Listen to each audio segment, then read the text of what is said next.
우리는 지금 부활 이후의 삶을 살아가고 있습니다. 부활 이전과 부활 이후의 삶이 달라야 될 터인데, 이제는 부활하신 예수님과 동행하는 변화된 삶을 살아야 될 터인데, 어떻게 변화된 삶을 살아갈 수 있을까? 하나님의 부르심을 경험한 사람들에 대해서 말씀을 전하고 있습니다. 오늘 말씀은 이사야 선지자가 하나님의 부르심을 경험하고 있는 장면인 것입니다. 이사야 선지자는 구약의 선지자 중에서도 가장 위대한 선지자 중에 한 사람, 그래서 이사야서는 자그마치 66장이라는 큰 분량을 가지고 있고, 우리에게 메시아로 오신 고난받는 종의 메시아 사상을 집대성한 분이 바로 이사야 선지자입니다. 이 이사야 선지자를 하나님이 찾아오신 것입니다. 이사야 선지자가 하나님을 찾아간 것이 아니라 하나님께서 먼저 이사야 선지자에게 찾아오신 것입니다. 그래서 오늘 이사야 6장을 이사야의 소명장이라고 부릅니다. 아브라함을 찾아가신 하나님, 그리고 모세를 찾아가신 하나님, 오늘 이사야를 찾아오신 것입니다. 아브라함의 소명장은 창세기 12장, 그리고 모세의 소명장은 출애굽기 3장, 이사야의 소명장은 오늘 읽은 이사야 6장의 말씀이 되는 것입니다. 이렇게 하나님의 부르심을 경험할 때 그 사람이 변화된 삶을 살아가게 됩니다. 먼저 오늘 말씀해 보니 우시야 왕이 죽던 해라고 말씀이 시작됩니다. 이때가 기원전 740년경의 상황이었습니다. 우시야는 유대의 선한 왕이었고 유다의 번영을 가져온 강력한 왕이었습니다. 그런데 말기에는 교만해져서 나병에 걸려서 갑자기 죽고 맙니다. 우시야라는 영웅적 왕의 죽음이 유다를 엄청난 위기로 몰아가게 합니다. 나라가 위기에 빠지고 영적으로 혼란에 들어가게 됩니다. 북쪽에서 아수르라는 강대국의 압박을 받기 시작합니다. 나라의 운명이 불안해졌을 때, 절망과 어둠이 밀려왔을 때 하나님이 그때 이사야를 만나주시고 불러주신 것입니다. 우리들은 세상에 살면서 사람을 의지하며 삽니다. 저 사람은 잘할 수 있겠지, 저 사람은 나라를 잘 이끌어갈 수 있겠지. 사람을 의지하며 작고 큰 일에도 사람에게 의지하고 정을 주며 살아갑니다. 그런데 사람에게 의지하다가 늘 반복해서 겪는 것은 실족하고 상처받게 된다는 것입니다. 우시야를 의지하며 많은 사람들이 나라의 번영을 기대했을 것입니다. 그러나 이런 기대감이 허무하게 무너지고 난 직후에 이사야가 하나님을 만나게 됩니다. 우리가 만나야 될 사람은 사람이 아니라 하나님이라는 것을 말해주고 있는 것입니다. 하나님을 바라볼 때 소망이 있다는 것을 우리에게 말해주고 있는 것입니다. 이때 이사야가 성전에서 하나님을 경험합니다. 보좌에 높이 들린 보좌 위에 임재하신 하나님, 그런데 그분의 옷자락이 성전에 가득합니다. 오늘날에는 옷자락 또는 옷이 흔한 것이지만은 기원전 740년경 옷이 얼마나 귀했겠습니까? 특별히 옷이 긴 것은 권위를 나타내는 것입니다. 그래서 주님의 옷자락이 성전에 가득했다는 것은 이 성전 앞에 안에 주님의 권위가 충만하게 임재해 있다는 것을 말해주고 있습니다. 높은 보좌에 앉으신 주님을 스랍들이 모시고 섰는데, 이 스랍은 주님을 모시는 천사를 가리킵니다. 날개가 6이었는데 두 날개로는 얼굴을 가립니다. 얼굴을 가렸다는 것은 겸손을 말해주는 것이고, 두 날개는 날고 있었고 두 날개는 발을 가리었다는 것입니다. 발을 가리었다는 것은 부끄럽고 수치스러운 것을 감추었다는 것입니다. 하나님 앞에서 부족하고 수치스러운 것을 감추고 겸손하게 보좌에 앉으신 하나님을 섬기는 모습을 보여줍니다. 그러면서 이들이 화답하기를 거룩하다 거룩하다 거룩하다 만군의 여호와여, 그의 영광이 온 땅에 충만하도다라고 화답하고 있는 것입니다. 성전 안에 가득한 하나님의 절대 거룩, 절대 영광을 이사야가 보고 있는 것입니다. 우리들은 상대적인 존재이기 때문에 절대적인 하나님을 경험할 때 그 하나님이 얼마나 절대적인 분인가를 상대적인 우리들은 그 앞에 두렵고 떨림으로 설 수밖에 없는 것입니다. 터가 움직이고 연기가 나고 이 모든 것 절대 거룩하신 분, 절대 영광인 하나님, 그분이 임재하는 것을 상징적으로 말해주고 있는 것입니다. 이렇게 하나님의 충만한 임재가 성전 안에 가득한 것을 이사야가 경험하게 됩니다. 오늘 이사야서 6장에서 성전에 가득한 하나님의 임재를 이사야가 체험합니다. 우리들도 매주 성전에 나오지 않습니까? 이 성전을 넓은 의미로는 교회라고 하고 좁은 의미로는 예배당 또는 성전이라고 말합니다. 나는 성전에 나올 때마다 무엇을 기대하며 성전에 나오고 있는가? 성전에서 가장 중요한 것은 하나님 체험이라 할 수가 있는 것입니다. 신앙의 중심에 하나님을 만나는 영적 체험이 있어야 되는 것입니다. 이 하나님을 만나는 영적 중심이 바로서 있어야 되는 것입니다. 그래서 성전에 나올 때마다 성전에서 가장 소중한 것은 하나님을 만나는 것이다, 하나님을 체험하는 것이다. 이것이 내가 성전에 나오는 가장 소중한 이유가 되어야 합니다. 하나님 만남의 체험도 내가 섬기는 성전에서 하는 것이 중요하죠.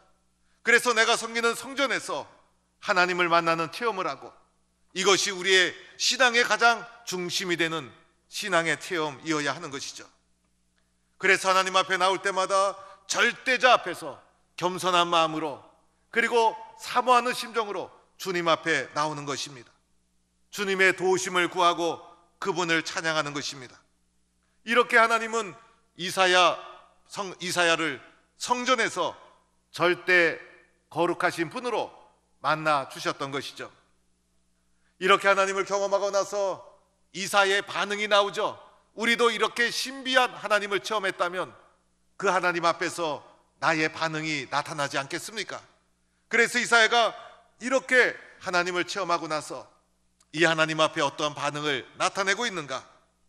먼저는 이사야가 절대적인 영광을 체험하고 나서는 화로다 나여 망하게 되었도다라고 고백을 합니다. 하나님을 만나고 나서 너무나 기쁘다, 하나님을 만나니 이렇게 좋을 수가 있을까라고 감격한 것이 아니라 도리어 의외로 화로다 나여 망하게 되었도다라고 탄식하고 있다는 것입니다. 새 번역에는 이 장면을 보니 이렇게 번역해 놓았습니다. 내게 재앙이 있겠구나, 내가 죽게 되었구나. 이렇게 하나님을 체험하고 나서 이사야가 나는 재앙을 만났구나, 나는 죽게 되었구나, 이렇게 절대자이신 하나님 앞에 그분을 뵙고 나서 탄식하는 이사야의 모습을 보게 됩니다. 여러분, 어떤 분들은 이렇게 말하는 분들이 가끔 있습니다. 하나님은 눈에 보이지도 않는데 보이지 않는 하나님이 어디 계시느냐, 하나님을 보여주시면 믿겠다라고 말하는 분들이 있어요. 그런데 이런 분들은 하나님을 보여주어도 보지도 못하고 본다고 해도 믿지도 않을 것입니다. 그리고 하나님을 본다는 것, 이것은 잘 몰라서 하는 말이죠. 이것은 영적으로 무식한 말이 되는 거예요. 하나님 보면 어떻게 됩니까? 화로다 망하게 되었구나, 재앙이로다 죽게 되었구나. 절대자이신 하나님의 영광을 직접 대면하면 살 수가 없어요. 그분을 직접 만나면 감당이 되지 않는 거예요. 상대적인 존재인 우리가 절대적인 하나님의 거룩을 체험하면 견딜 수가 없는 거예요. 그래서 오늘 이사야도 화로다 나여 망하게 되었구나. 하나님은 우리의 눈으로 직접 보고 대면할 뿐이 아니라 하나님은 말씀 가운데 만나고 그분과 만남을 우리는 사모해야 되는 것이죠. 그리고 나서 이사야가 이렇게 말합니다. 하나님을 만나고 나서 나는 부정한 사람이로다, 이렇게 고백합니다. 절대자인 하나님을 만나고 나서 그분의 거룩성 앞에서 나는 죄인이로다 라고 고백하게 됩니다. 하나님을 만나고 나서 이사야가 내가 죄인임을 깨닫게 된 것이죠. 내가 죄인이라는 것을 발견하게 된 것이죠. 부정한 사람임을 인정합니다. 그래서 이사야가 고백한 것이 바로 회개라는 것이었습니다. 우리도 하나님을 체험하고 예수님을 영접하는 과정 속에 회개라는 과정을 거치게 됩니다. 예수님을 만나기 전까지는 나처럼 선한 사람이 어딨어, 나처럼 착한 사람이 어딨어, 나 중심적으로 살아가던 우리들이 예수님을 만나고 나면 나는 죄인입니다, 나 같은 죄인이 어디 있습니까? 라고 바뀌게 되는 것이고, 이런 과정 속에서 회개의 눈물이 쏟아지는 것이고, 이런 과정 속에서 나는 부끄러운 존재입니다, 하나님 앞에 회개의 과정을 통해서 하나님의 자녀로 거듭 태어나게 되는 것입니다. 이렇게 이사야가 회개하고 나자 스랍 중에 하나가 부젓가락을 가지고 제단에서 핀 숯을 가지고 날아와서 이사야의 입술에 대었다는 것이죠. 그러면서 이렇게 말합니다. 이것이 내 입에 닿았으니 내 악이 제하여졌고 내 죄가 사하여졌느니라. 이것은 이사야의 입술이, 이사야의 죄가, 회개하는 이사야가 용서의 체험, 사죄의 체험을 했다는 것입니다. 용서의 체험이 중요하죠. 내 죄가 용서받았다는 체험이 중요한 거예요. 내가 죄가 있구나라고 느끼는 것으로 끝나면 소용이 없어요. 느끼는 것으로 끝나면 이 죄가 해결되지 않으면 평생 죄책감 속에 살아가게 되잖아요. 그래서 느끼기만 하면 능력이 없는 거예요. 사죄의 확신이, 용서의 체험이 있어야 되는 것이죠. 그래서 기독교는 용서의 종교인 것이고, 기독교는 사죄의 능력이 있는 거예요. 세상에 그 어느 것도 죄를 적극적으로 다루는 종교가 없어요. 그리고 죄의 문제를 해결하는 종교가 세상에 아무것도 없어요. 기독교만이 용서의 종교고 사죄를 선포하고 죄를 해결하는 능력이 기독교 안에 있는 것이에요. 오늘도 회개하는 자를 주님은 십자가의 사랑으로 용서해 주시고 사죄를 선언해 주시고 새 사람으로 만들어 주시고, 그래서 기독교의 예수 그리스도 안에는 놀라운 능력이 담겨 있는 것입니다. 입이라는 것 상징성이 있죠, 여러분. 입 때문에 상처받고 입 때문에 때로는 기분이 좋아지고, 입이 문제인 거예요. 그래서 입이라는 것은 우리가 살아가기 위해서 음식이 들어가서 나를 살리게 하는 유일한 통로이기도 하지만은, 또 입이라는 것은 내 머릿속에, 내 가슴속에, 내 속에 있는 죄와 악이 밖으로 나오는 통로이기도 한 것이 바로 입이라는 것이죠. 그래서 입이 문제고, 입이 방정이고, 입 때문에 사건이 일어나고, 입으로 지은 죄가 세상에서 제일 많아요. 내가 살면서 지은 죄는 다 대부분 입 때문에 일어나는 죄들인 것이에요. 그래서 나의 입 끝에 죄가 있는 거예요. 입에 죄가 머물러 있는 거예요. 그래서 입은 죄가 나오는 통로가 되는 것이죠. 이 입이 정화를 받아야 되는 것이에요. 이 입이 사죄의 선언을 받아야 되는 것이에요. 네 주는 것으로 끝나서는 안 되는 것이에요. 그래서 제단에 핀 숯을 가져다가 시뻘건 숯으로 이사야의 입을 찢어서 그 죄의 통로가 되었던 입술이 새롭게 변화받아서 하나님의 말씀을 대언하는 입술로 하나님이 사용해 주시고 있는 것입니다. 저는 이 장면을 생각만 해도 끔찍해요. 어렸을 때도 이 본문 말씀을 설교로 들을 때마다 제가 청중석에 앉아서 말씀을 들으면서, 야, 뜨거운 그 숯불이 입에 닿으니 얼마나 뜨거웠을까. 마치 제 입술에 뜨거운 숯이 닿는 것 같은 느낌이 들어갔고 온몸이 오싹오싹했던 기억이 납니다. 여러분, 무엇을 말해줍니까? 하나님의 말씀으로 내 입의 용서의 체험, 사죄의 체험을 이사야가 했다는 것이죠. 그리고 입이 바뀌어지는 것입니다. 죄를 내뿜는 입이 하나님의 말씀을 바르게 사용하는 입으로 변화되는 것이죠. 이렇게 사죄의 체험, 변화의 체험을 하고 나서야 비로소 이사야의 입술이 소명을 받는, 하나님의 말씀을 대언하는 입술로 쓰여지게 되는 것입니다. 저와 여러분도 우리의 죄 그리고 입술이 하나님의 말씀으로 용서의 체험을 받아서 하나님의 선한 입술로 쓰임받는 우리 성도들의 입술과 마음이 되기를 축원합니다. 그리고 나서 이사야가 이런 음성을 듣게 됩니다. 내가 누구를 보내며 누구가 우리를 위하여 갈꼬. 이 음성을 이사야가 듣게 됩니다. 그런데 이 말은 하나님이 이사야에게 해주신 말씀이 아니에요. 오늘 이 말씀을 잘 보면 하늘 천상의 회의에서 하나님이 독백하듯이 조용하게 중얼거리듯이 하신 말이 이 말씀이 아닐까. 그래서 오늘 이사야를 가리켜서 이사야야, 내가 누구를 위하여 누구를 보내며 누가 우리를 위하여 갈 거라고 이사야에게 직접 물어본 말씀이 아니라는 것입니다. 그냥 하나님께서 독백하듯이 작은 소리로 중얼거린 말이 바로 내가 누구를 보내며 누가 우리를 위하여 갈 거라는 말씀이었던 것입니다. 그런데 중요한 것은 이사야가 이 말씀이 작게 읊조리는 소리임에도 불구하고 들었다는 거예요. 아무리 큰 소리로 외쳐도 하나도 들리지 않을 때가 있지 않습니까? 아무리 크게 외쳐도 들려지지 않아요. 관심이 없다는 거예요. 그러나 작은 목소리임에도 불구하고 그것이 나에게 확 들려오고 깨달아지고 은혜가 되고, 그래서 말씀은 들려지는 거예요. 말씀은 들려지는 거예요. 어느 날부턴가 귀가 열리고 눈이 열려서 말씀이 들려지기 시작해. 오늘 이사야가 하나님의 은혜로 정화받고 나니, 용서받고 나니 들리지 않던 것이 들려지고 보여지지 않던 것이 보여지고, 그래서 오늘 들려지게 되었던 거예요. 하나님의 말씀이 이사야에게 들려졌던 거예요. 이렇게 우리들에게도 하나님의 말씀이 들려져야 되는 것이죠.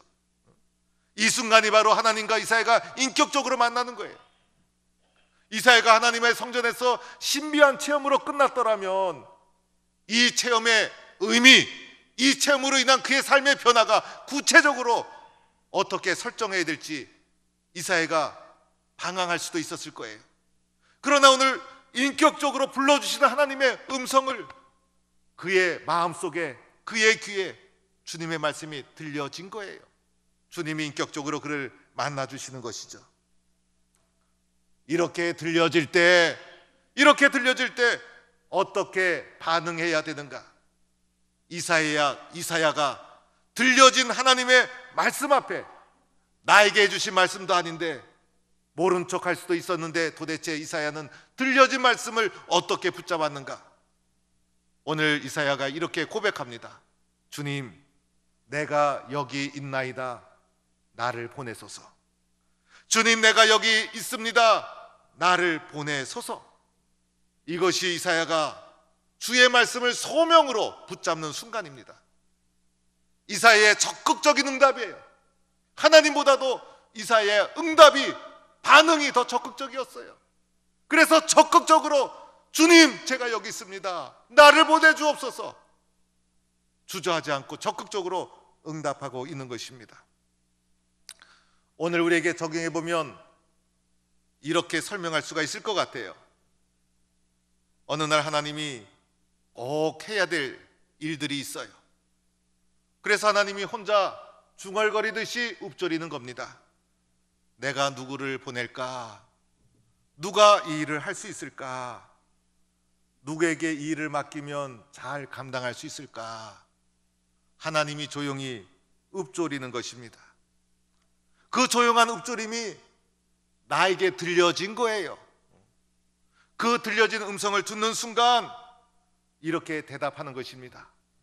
주님, 제가 하겠습니다. 주님, 제가 가겠습니다. 주님, 제가 순종하겠습니다. 주저하지 않고 이렇게 적극적으로 대답을 했다는 것입니다. 교회를 섬기다 보면 교회 일이란 끝이 없는 것 같아요. 해도 끝이 없는 것. 교회에서 가장 중요한 것은 사람들을 말씀으로 돌보는 거예요. 사람을 돌보는 일에는 끝이 없는 겁니다. 그리고 교회를 하다 보면 교회 일은 관심이라는 것을 알게 됩니다. 관심이 있어야 교회 일이 들려집니다. 관심이 없으면 교회 일이 들려지지 않아요. 아무리 교회를 다녔어도 교회가 왜 내가 섬겨야 되는지 보여지지 않고 들려지지 않고 느껴지지 않아요. 그런데 관심이 가기 시작하면 모든 것이 내가 섬겨야 될 것이고 나 아니면 할 사람이 없고 내가 꼭 해야 될 사명으로 교회 일이 부닥쳐 옵니다. 교회는 세 가지 꾼들이 있다고 하지 않습니까? 말만 하는 말꾼, 구경하는 구경꾼, 봉사하는 일꾼이 있다고 하지 않습니까? 교회란 봉사로 세워지는 것. 그래서 교회는 많은 사람이 있는데 해야 될 일꾼이 항상 적은 것이 교회인 것입니다. 교회는 성도들의 자발적인 봉사로 세워지는 것이 교회인 것이고, 그래서 자발적인 봉사와 헌신으로 세워지신 것이 바로 교회고, 교회는 그래서 우리 모두의 것이 교회 공동체인 것입니다. 은혜 받고 나서 봉사하지 않으면 은혜도 사라집니다.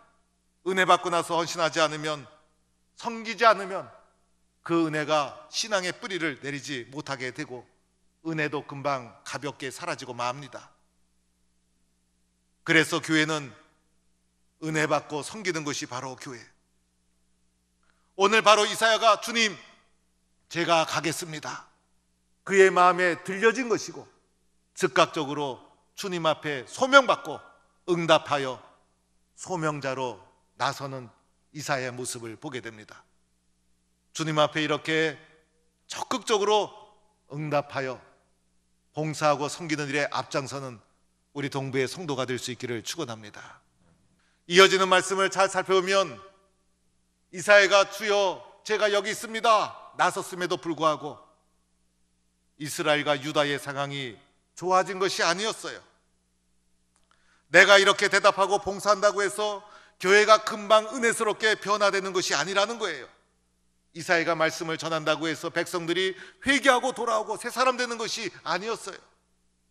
오늘 말씀해 보니 말씀을 전해도 듣지 않습니다. 백성들이 들어도 깨닫지 못합니다. 보아도 알지 못합니다. 마음이 둔하고 기가 막히고 눈이 감긴 백성들의 모습을 보게 됩니다. 주의 일을 열심히 하다 보면 하면 할수록 변화되지 않는 현실을 보면서 때로는 지치고 낙심하고 쓰러질 때가 있습니다. 이사야가 너무나 힘들어서 하나님 앞에 이렇게 호소합니다. 주여 어느 때까지니까? 주여 어느 때까지니까? 이때 하나님이 해주신 말씀이 오늘 마지막 13절 말씀, 밤나무와 상수리 나무가 배임을 당하여도 그 그루터기가 남아 있는 것 같이 거룩한 씨가 이 땅에 그루터기니라. 이 땅이 변화가 없고 숲이 다 사라지고 황폐하고 밤나무 상수리 나무가 배임을 당하여도 그루터기는 남아 있다는 것입니다. 겉보기에는 나무가 다 사라진 듯 하지만은 세상이 황폐하고 황무지가 되었어도 그루터기는 남아 있는 것입니다. 그 그루터기에 뿌리가 있지 않습니까? 뿌리가 있으면 생명이 있는 것 아닙니까? 그래서 그곳에서 다시 싹이 나고 희망이 시작되는 것입니다. 현실은 황무지와 같고 황폐한 듯 보여도 그루터기가 남아서 세상을 변화시키고 세상을 살리게 되는 것입니다. 하나님은 그루터기와 같은 거룩한 씨를 이 땅에 남겨두셨습니다. 겉으로 보기에는 황폐하고 변화가 없고 황무지와 같은 거지만은 그루터기와 같은 거룩한 씨가 뿌려지고 심겨져서 마침내 그 거룩한 씨를 통해서 그것이 그루터기가 되어서 세상을 변화시킬 것이고 세상을 바꾸어 나갈 것입니다. 오늘 주님은 저와 여러분을 이 땅에 거룩한 씨를 뿌리는 자로 불러주시고 있는 것입니다. 우리가 뿌리는 이 거룩한 씨가 그루터기가 되어서 세상을 새롭게 할 것입니다. 이 거룩한 씨가 복음이요 교회가 되는 것이죠. 오늘 주님께서 이 거룩한 씨를 뿌릴 사람을 찾고 있는 것입니다. 이 땅을 새롭게 변화시킬 이 거룩한 씨를 누가 뿌릴 것인가? 그루터기가 되어서 세상을 변화시킬 하나님의 사람을 찾고 있는 것입니다. 이 주님의 부르심 앞에서 우리들은 이렇게 대답할 수 있기를 바랍니다. 주님, 제가 여기 있습니다. 나를 보내주옵소서. 이렇게 주님 앞에 대답하는 성도가 되어서 세상을 변화시키는 이 땅에 그루터기로 쓰임받는 동부의 성도가 되기를 주의 이름으로 간절히 축원합니다.